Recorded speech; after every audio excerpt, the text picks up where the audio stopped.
नमस्कार. आज आपण भगवद्गीता अध्याय 2 मधील श्लोक 36 ते 40 पाहणार आहोत. श्लोक 36 आधी पाहूया. अवाच्यवादांश बहुन्व दिश्यन्ति तवाहिताः निदन्तस्तव सामर्थ्य ततो दुःखतरं नुकी. यामध्ये अवाच्य म्हणजे वाईट, कटू. श्रीकृष्ण म्हणतात, तुझे शत्रू अनेक अपमानास्पद शब्दात तुझे वर्णन करतील आणि तुझ्या योग्यतेचा पण उपहास करतील. याहून अधिक दुःखकर असे तुला काय आहे सांग मला.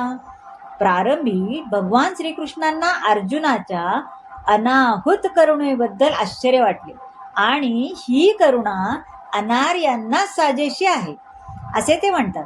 आता श्रीकृष्णांनी इतक्या प्रकारे बोलून अर्जुनाच्या तथाकथित करुणेच्या विरोधात स्वतःची मते पटवून दिलेली आहे, है ना. किती प्रकारे सांगितलंय त्यांनी की असं झालं तर असं होईल. आता आपण श्लोक 37 मध्ये ते काय म्हणतात हे पाहूया.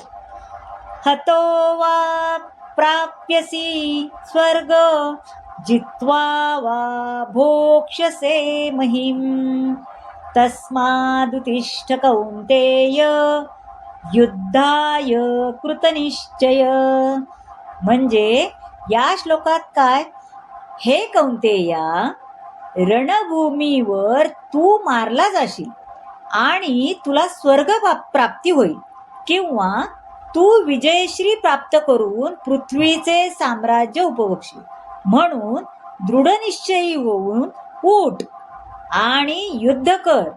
आता सगळे मुख्य योद्धे तिकडे होते, त्यामुळे अर्जुनाच्या पक्षाला जरी विजयाची खात्री नव्हती तरी त्याला युद्ध करावेच लागले असते, कारण युद्धात मारला गेल्यानेही त्याला स्वर्ग लोकाप्रत उन्नत होता आले असते ना.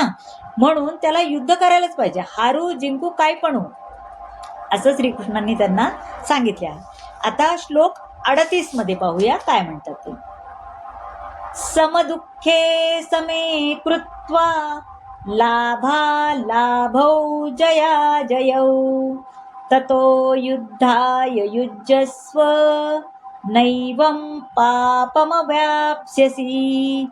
आता श्रीकृष्ण भगवान म्हणतात, अर्जुना, सुख अथवा दुःख, लाभ अथवा हानी, जय अथवा पराजय याचा विचार न करता तू युद्धासाठी म्हणून युद्ध कर. असे केल्याने तुला पाप लागणार नाही. श्रीकृष्णासाठी सर्व काही करणे हे भावनाच दिव्य आहे ना.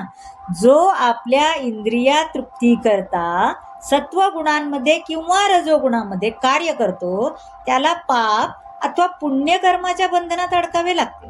पण ज्या व्यक्तीने कृष्णाच्या कार्यामध्ये संपूर्णपणे समर्पण केले आहे, समर्पित केले आहे, त्याला कोणाच्या बंधनात राहावे लागत नाही. म्हणजे श्रीकृष्णांना शरण गेला आहे तो कोणाचाही ऋणी राहत नाही.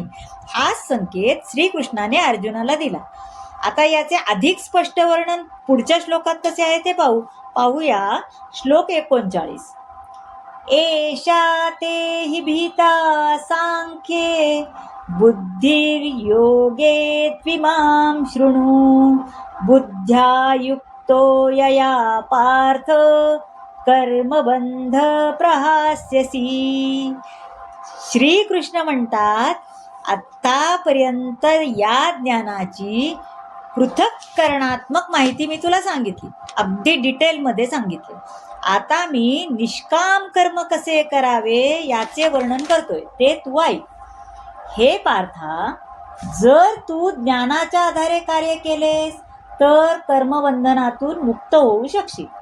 अर्जुनाला वाटत होते की राज्योपभोग घेण्यापेक्षा त्यांची हत्या न करताच आपण सुखी होऊ. ह्या गोष्टी इंद्रिय तृप्तीवरच आधारित आहेत, आहे की नाही. बुद्धी आणि कर्तव्याचा त्याग केला तरी नातलगांवर विजय प्राप्त करून मिळणारे सुख आणि त्यांना जिवंत पाहून मिळणारे सुख, ह्या दोन्ही इंद्रिय तृप्तीवरच अवलंबून आहेत. अर्जुनाने पूर्वी श्रीकृष्णांना आध्यात्मिक गुरु म्हणून स्वीकार केलाय, हो की नाही. शिष्यस्तेहम शादिमां त्वा प्रपन्नम, म्हणून आता श्रीकृष्ण त्याला बुद्धियोग आणि कर्मयोग युक्त होऊन कसे कार्य करावे हे सांगतील. ते 40व्या श्लोकात आपण पाहूया. श्लोक 40.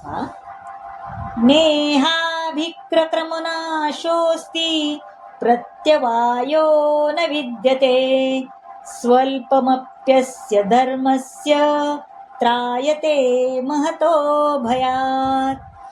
श्रीकृष्ण म्हणतात, या प्रयत्नात कोणतेही नुकसान नाही किंवा ऱ्हास नाही आणि या मार्गातील अल्प प्रगतीनेही भयंकर भयापासून तुझे संरक्षण होऊ शकते.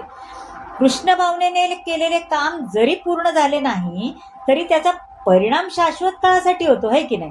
आणि कृष्ण भावनेने केलेले काम हे मनुष्याला शरीराच्या नाशानंतरही कृष्ण भावनेकडेच नेते.